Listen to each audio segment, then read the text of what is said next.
So the 2024 elections are over, and all the pundits are dissecting what went right and what went wrong. And I've been listening to these for the past few days, and I realized something. There's a lot of lessons for business owners inside all of this critique of the 2024 campaign, and I want to share those with you right now. Kevin Weir, your action business coach, helping you achieve your business dreams. And I found 6 lessons from the presidential election of 2024 that you can apply as a business leader into your own business. Let's go over those 6 learnings and see what you could do to apply them to your business. So the first lesson is that new technology beats old style ground game.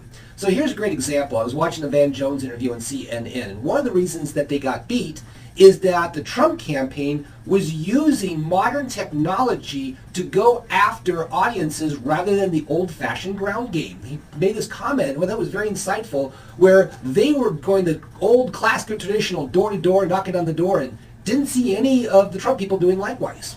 And they thought, oh my gosh, these guys are going to get creamed. Actually, they got creamed. Why? Because the Trump campaign, whether you agree with them or not, identified their target market was streaming, was on podcasts, and they aimed their resources to where they wanted to reach their audience. And so they were extraordinarily effective in understanding, hey, that's where they are. So how's this apply to your business? Where is your audience hanging out?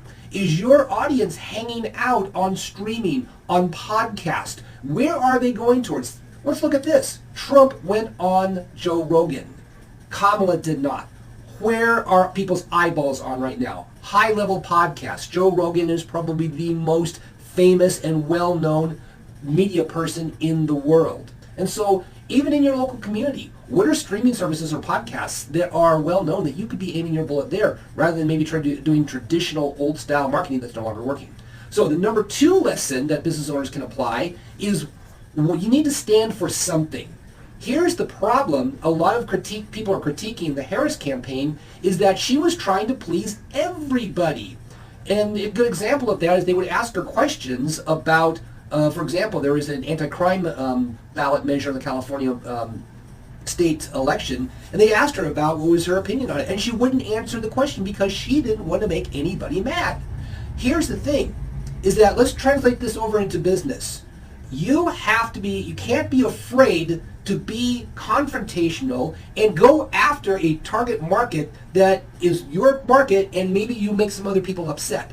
Here's the thing is you will never please anybody. If you are a business who's trying to go after as wide of an audience as possible and please everybody, you diffuse your effectiveness. You need to know who you want, who your target market is, and don't be afraid to stand for something in attracting that market, even if it makes other people mad. And that's okay. You know, sometimes the most successful businesses can be at times the most controversial businesses because they stand for something. And that's what you need to do as a business owner. Now, the third thing that business owners can learn from the 2024 campaign is don't blame the customer. One of the things I have heard several times in the critique of the Harris campaign is that the blame lays on the American voter. You know, they voted for such a horrible human being, and how dare the American voter vote for this awful person?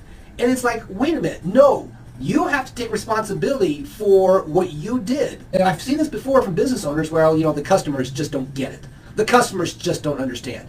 No, you did not do an effective job of communicating to your customer.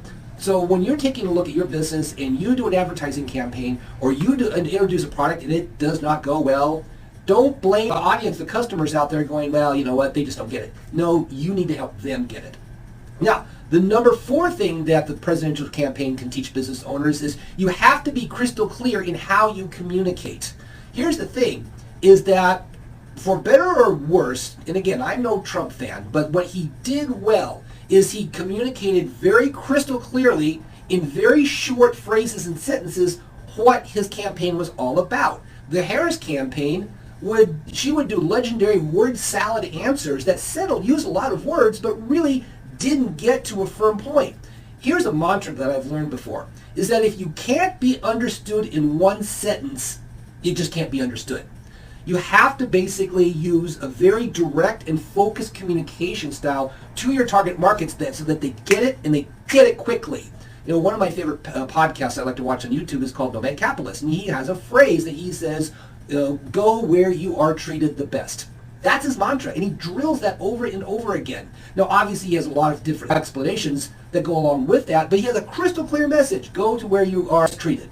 Well, why couldn't Kamala take a message like that, drill it down, and expand upon that instead of just all sorts of, just a cornucopia of wild messages that didn't gel? So, the number 5 lesson that you can learn from the 2024 presidential campaign is it's not how much you spend, it's how effective you spend it. Good example. The Harris campaign had spent millions upon millions more than the Trump campaign, and yet they still lost. Why?